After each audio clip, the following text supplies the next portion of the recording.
Hello, Pisces, and welcome to 12th House Tarot. My name is Mouse. I am your host, and this is a reading for Pisces, wherever that might be in your chart, for the week of June 3rd to June 9th, 2024. Welcome back if you're a return viewer, and welcome newcomers. Happy to have you. Consider liking and subscribing and helping this little baby channel grow. We don't take pop-outs, but Ace of Cups. Ace of Cups, just for the hell of it. Anyway, let's see. I had 39 subscribers last time I looked. I love it. I love it. Let's see if we can get to 100 by, let's see, it's going into June, May, June, July, September. Let's shoot for September, the end of September. What's happening? We've got some flippers happening here, friends. I don't take flippers and hoppers. I know, you're curious, so am I. We do a past, present, and future spread and clarifiers for each. And however the cards are shuffled and how they lay, that's it. I don't shuffle them again. So it's a one and done, kids. Oh, hey, let's see what last week's title was. You have so much support. Oh, you have so much supporting you. Do not bring old patterns to your new life. So I have like 4 or 5 Pisces in my life right now. And they're all going through changes. And I can see how that title might affect each and every one of them. All right, last shuffle. Sorry, I'll just keep on keeping on here. We'll shuffle, we'll cut the deck, and then we'll hop to it. You bet. There it is. Hello, get in there. Okay. Past, present, and future, wherever Pisces is in your chart, this is a general reading. Take what you need, leave the rest. Right? Right. Here we go. We have the 3 of Cups to start you off. That's lovely.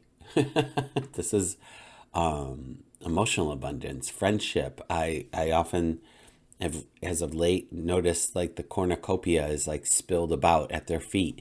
So there's a celebration here of things that have happened. Hello. Next position. Oh no. We have, oh no. The 9 of Swords. So something's keeping you up at night. There's some kind of, the swords are all about the mind and thinking, and this is used to being in your mind, Pisces. So if there's something keeping you up at night, do yourself a favor, write it down and release it.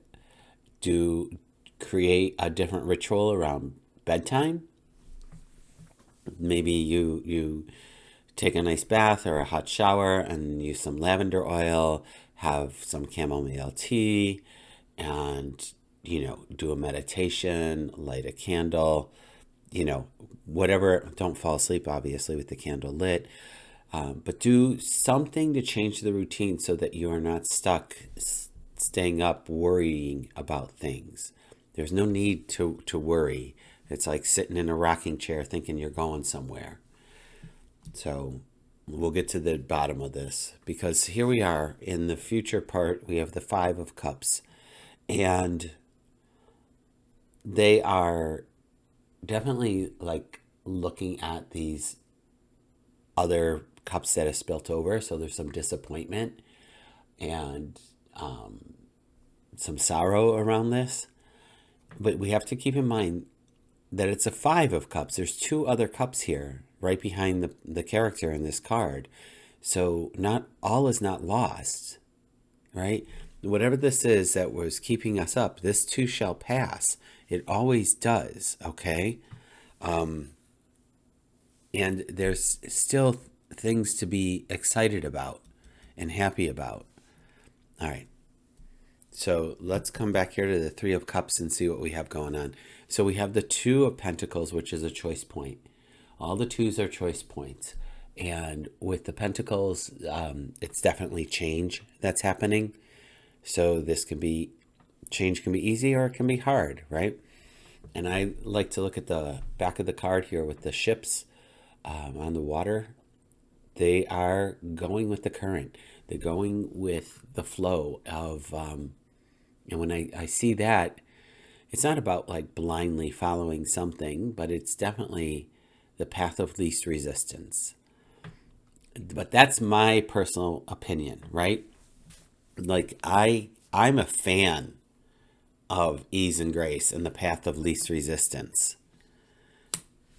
So let's see what other two cards we have. So, jeez Louise, Pisces. Why do we have the Five of Pentacles? This is struggle and strife. Again, self-imposed. And I could see why you might be staying up at night.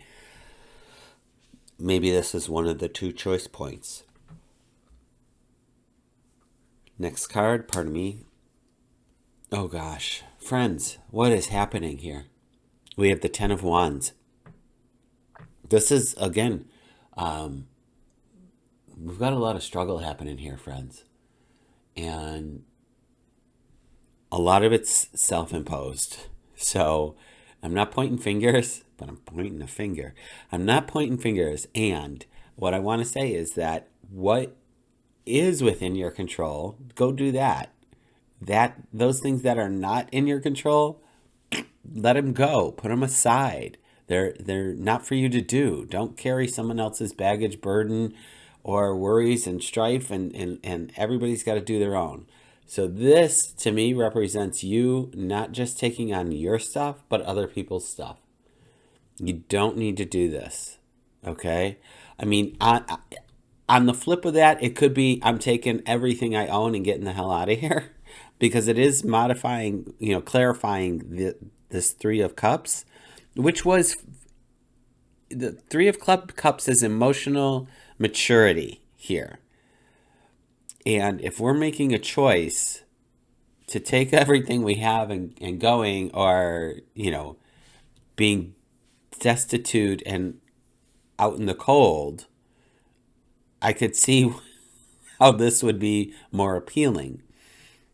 In that same vein, don't take, do you have to take everything with you? No, you don't, okay? And you don't have to do it alone. So make sure you're leaning into those that are strong around you to help you and support you in whatever it is that you need to do. Let's go on. Let's see what this Nine of Swords has to say. Good golly.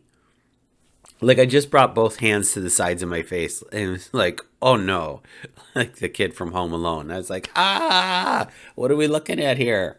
Pisces. Okay, so we have the Four of Pentacles, and Four of Pentacles is just, keeping your cards close to your vest. It's about being a little frugal. It's about keeping your money tight, your money on your mind on your money kind of thing, because it is the Pentacles. It is the financial aspect of the world, of our lives. And I wouldn't, even though like the card, like the description says that it's like greedy, it's not greedy if you are just taking care of yourself, right? Like, shore up your finances and make sure you know where all your money is going.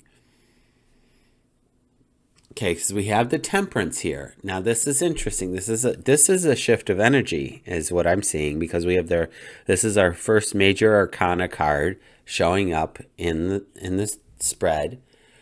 And the Temperance is going to be about your artistic creativity.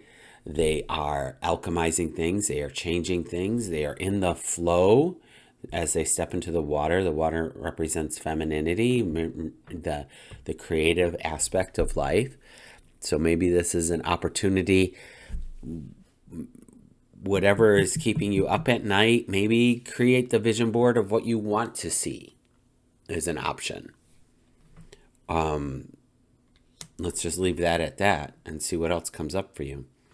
So here, we have another two, right? So here was our Two of Pentacles over here, And now we have the Two of Swords showing up, which is, it is still a choice point. The twos are choices, but this is more of a peace of mind, which is lovely after this Nine of Swords. Because that Nine of Swords is just, I no like it. So we have this Two of Swords, and so the water theme continues, okay? Pisces, obviously. The water theme continues, and I like to look at this card as she is just like powerful ninja warrior and is able to sit in her meditative state, blindfolded, but balancing these swords, and is very familiar and aware of what's going on around her. So she has this heightened awareness because of her blindfold, right? So she's able to sense other things happening. This is just, it's a reflection also, like going within, like her mind is still in this card, whereas your mind is so active in this Nine of Swords. So maybe this is what you are alchemizing and creating for yourself. Like if you can tap into this with your higher self, then this situation can be more calm than it is. All right. Sorry, I got something in my eyeball. Okay. Moving on. Five of Cups. Let's see what the clarifiers are for the Five of Cups and move my little friends over here. Okay, well, we have the Page of Cups. Okay, pages are new beginnings, so that's fine. I'll take it, all right? With the Page of Cups, we're looking more at your opportunity and good fortune, and what prospects have you on the horizon. So it gives me the sense that in the Five of Cups, they are done lamenting over these spilled cups, and they turned and picked up their other two, and they're like, now what? And here it is. Now what? Now what do we do? Let's see what other cards come up for this. Okay. Wow. So we have the Five of Wands with this card. It's okay. It's just strife. So I want you to be able to get out of the strife. So here's the beauty of this, kids. This is a future. This is not a prediction. This is a could happen. So that all determines on what you do in this present moment. All right? Maybe people are fighting over the other five wands that you're getting rid of over here. Maybe there is some conflict happening with people around you. The good part is that it's with wands. It's not with swords. So the damage is nominal, but it still can happen. As if we remember what the Eight of Wands looks like, is the wounded warrior, a little beaten, tattered, and torn. But you definitely are using your skill set in this happenstance here. Let's get the third clarifier. Okay. Three of Swords. This is just sorrow due to loss. So if there is a loss that's happening here, it could be anything from relationships to something in family to jobs, to security, whatever that might be. There is just some sorrow around that. It's okay to have those feels and to have those feelings. Just don't live in them, right? Just don't live in them. Allow them to express and then release it. Allow them to express and then release it. I wish I had more to say about that, and I don't. So that's what I have so far for you. Where was I going? Why was I going to pick another one? I usually flip the card. I usually flip the deck, but let's take a peek. Nine of Cups. Nine of Cups is celebration, completion. We have happiness. So maybe that's what they wanted me to do instead of flipping the deck. Like this, you know what this feels like. You've been there before. So what I'm going to say is draw upon that power. I know you're curious. What's on the bottom? Something is dead, done, and over with. I can't make this up. Something is dead, done, and over with. But here's the thing. That's with the Ten of Swords. Let's go back here. Look at this juxtaposition, Pisces. I want you to be able to pull from this memory of what happiness feels like for you, because I feel like there is a big struggle and a big shift happening, and it's important not to lose sight of what you already know and what is possible. Okay? So this might not be the situation for that, right? You might have to get out of the situation that you're in order for you to be happy again, I guess. And find this happiness. But it exists, and it exists within you, and you've experienced it before. Wow. That's huge. Okay. Pisces. Do me the favor, consider liking and subscribing. And come back next week. Let me know how it goes. Leave me a comment. Share your thoughts, your process. Would love to hear what's going on and who's watching and what have you. But you have this because you have the power, you have the skill set within you, okay? So don't fret. Use your skills, use your knowledge. Create what you need to create. All right. Hydrate, my friends. Meditate. I'll see you next week.